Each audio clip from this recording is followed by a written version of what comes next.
क्या आप स्वर्गदूतों से बातें करना चाहते हैं? क्या आप भविष्यवाणी करना जानना चाहते हैं? ये वीडियो उस इंसान के बारे में है जिसने स्वर्गदूतों से बातें की, एक बार नहीं बल्कि बहुत बार। इन्होंने स्वर्गदूत के शरीर के ऊपर कुछ लिखा हुआ देखा और हैरानी की बात ये है कि ये इंसान पहले मसीह में नहीं थे। इन्होंने परमेश्वर से सामत को मांगा और परमेश्वर ने इन्हें बड़ी सामत से भरा, यहाँ तक कि स्वर्गदूत इनके साथ बातें करते थे। इस भाई ने भविष्यवाणी करनी शुरू की, चंगाई के वरदान इन्हें मिले। क्या आप जानते हैं कि आप भी परमेश्वर से इसी सामर्थ को पा सकते हैं? तो आइए देखते हैं कि कैसे इस भाई ने स्वर्गदूतों को देखा और उनसे बात करने की सामर्थ को पाया। इस भाई का नाम कीथ मिलर है। Keith Miller stand firm world ministries के फाउंडर हैं, जो कि यूएस में है। वे मसीही परिवार में पैदा नहीं हुए थे। उनका मसीहियत में कोई इंटरेस्ट नहीं था।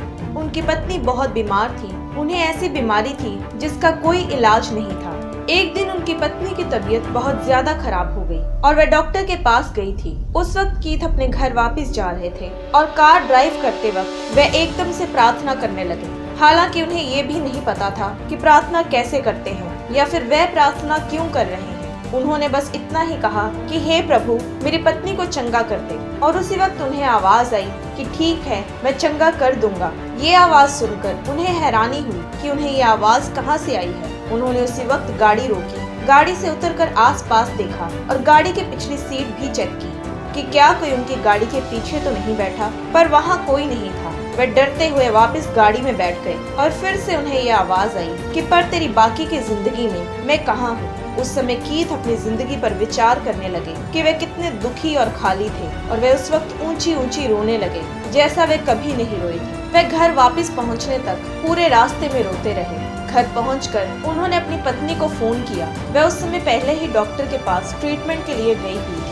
उन्होंने अपनी पत्नी से फोन पर बात की और उनकी पत्नी ने उन्हें बताया कि तुम्हें विश्वास नहीं होगा कि डॉक्टर्स ने कहा कि ये कोई गलती है, मैं पूरी तरह से ठीक हूँ। कीथ ने उसी वक्त कॉल काटी और अपने घुटनों पर गए और कहा कि यीशु, मुझे ये तो नहीं पता कि ये कैसे करना है, पर मैं अपना जीवन तुम्हें देता हूँ। और इस तरह वे मसीह में आए। फिर उन्होंने बाइबल पढ़नी शुरू की और जब उन्होंने पवित्र आत्मा के बारे में पढ़ा तो उन्होंने प्रार्थना में परमेश्वर से पवित्र आत्मा की भरपूरी मांगनी शुरू की। कीथ ने बताया कि पवित्र आत्मा से भरपूरी का उनका एक्सपीरियंस इतना अद्भुत था कि 3 हफ्तों तक उन्होंने ऊंची आवाज में बात तक नहीं की थी। वे बिल्कुल धीमी आवाज में बात करते थे क्योंकि वे नहीं चाहते थे कि जो उन्होंने ग्रहण किया है वे उसे खो दें।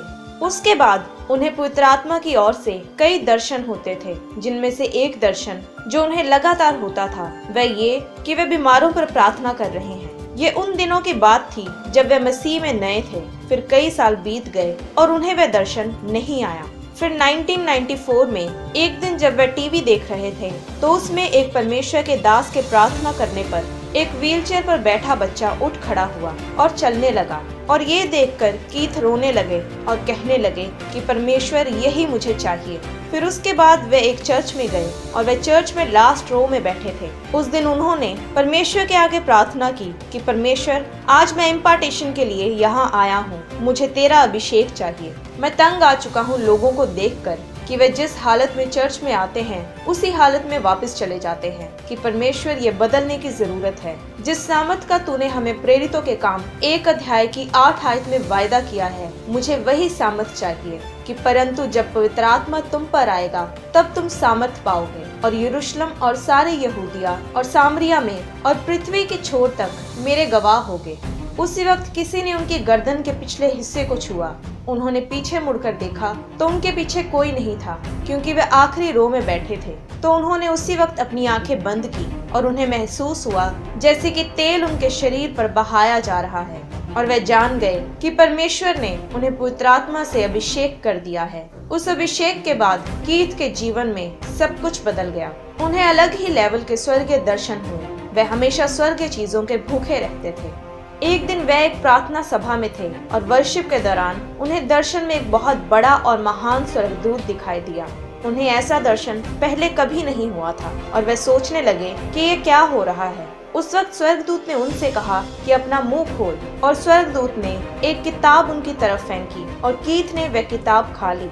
इस तरह परमेश्वर उन्हें दर्शनों के द्वारा धीरे धीरे अपने में और गहराई में बढ़ाते गए। अगला महान दर्शन उन्हें जिस दिन हुआ, उस दिन वे उठकर अपने ऑफिस गए और वे फ्रंट डोर से अंदर गए, और जब वे अपने ऑफिस की लॉबी में थे तो वे लॉबी सारी परमेश्वर की हजूरी से भर गई और उन्हें वहाँ पर परमेश्वर का बहुत बड़ा स्वर्गदूत दिखाई दिया। तब वे जानते थे कि वे दर्शन नहीं देख रहे, पर वे स्वर्गदूत असलियत में वहाँ पर था। वह स्वर्गदूत कम से कम 8 फुट से ज्यादा लंबा था। वह दिखने में शारीरिक रूप से बहुत मजबूत था। वे उसी वक्त डर कर अपने ऑफिस रूम की तरफ दौड़ गए। उस वक्त वे ये प्रार्थना करते थे कि परमेश्वर, जब मैं बाकी शहरों और राज्यों में जाऊं तो मैं सिर्फ एक संदेश का ही प्रचार नहीं करना चाहता, बल्कि मैं चाहता हूं कि मैं वह प्रचार करूं जो कि उस जगह के लोगों में तेरा राज्य बनाए। मुझे तेरी सलाह चाहिए परमेश्वर।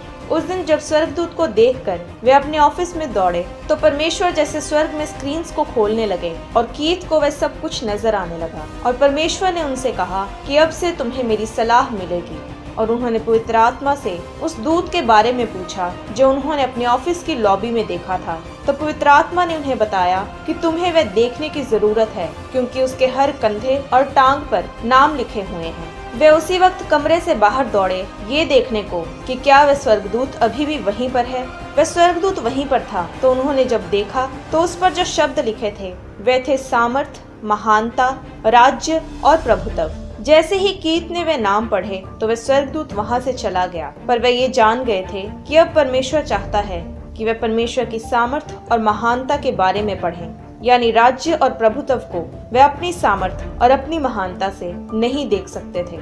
फिर उन्होंने ये प्रार्थना करनी शुरू की कि परमेश्वर की सामर्थ उनके जीवन पर नजर आए और उस सामर्थ में कैसे जिया जाए, और वे परमेश्वर की महानता को अपने जीवन में कैसे बढ़ाएं। उसके बाद वे 7 दिन की रिवाइवल मीटिंग्स में अगुवाई करने वाले थे। तो उन्होंने परमेश्वर की सलाह लेने के लिए प्रार्थना की। वे जमीन पर लेट गए और एकदम से वे एक कमरे में पहुंच जाते हैं जहां पर सिंहासन है, और परमेश्वर एक चमकती हुई रोशनी के समान उस सिंहासन पर है। पहले तो उन्हें विश्वास ही नहीं हुआ कि ये सब कुछ उनके साथ हो रहा है। फिर परमेश्वर का दाहिना हाथ उनकी तरफ बढ़ता है और उसमें एक एनवलप होता है, और वह एनवलप परमेश्वर उसी स्वर्गदूत को पकड़ाता है जो कीथ ने अपने ऑफिस में भी देखा था।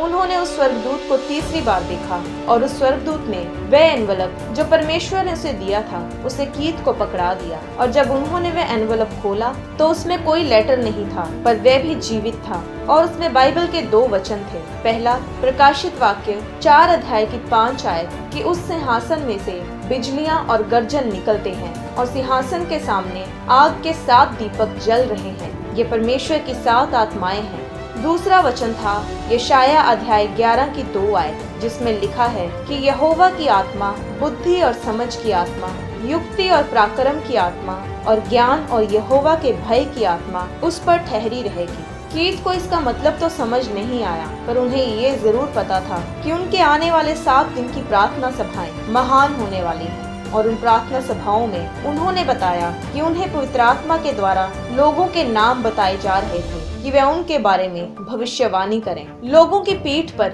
और शरीर के बाकी हिस्सों पर लगे शिकंजे छूट रहे थे। तरह तरह की चंगाइयां हो रही थी। कीथ को हुए दर्शन के कारण वे बहुत महान मीटिंग्स थी।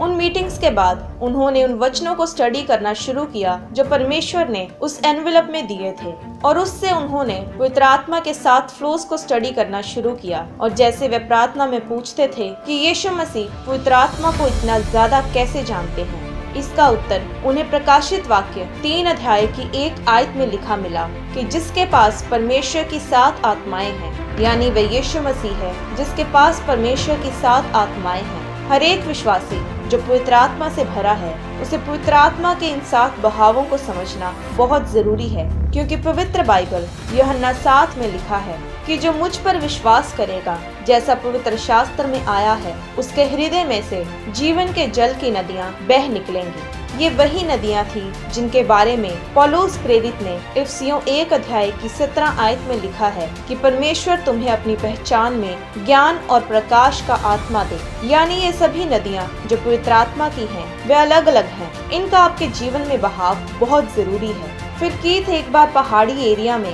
किसी चर्च में प्रार्थना सभा कर रहे थे, और परमेश्वर ने उन्हें एक और रात वहां पर रुकने को कहा। और सुबह 4 बजे कीथ ने एक दरवाजा खोला, और तभी उन्हें ये आवाज आई कि प्रताप में महिमा में तुम्हारा स्वागत है। और तभी कीथ ने परमेश्वर की महिमा को देखा और 90 मिनट के लिए उन्हें लगातार एक दृश्य के बाद दूसरा दृश्य नजर आने लगे।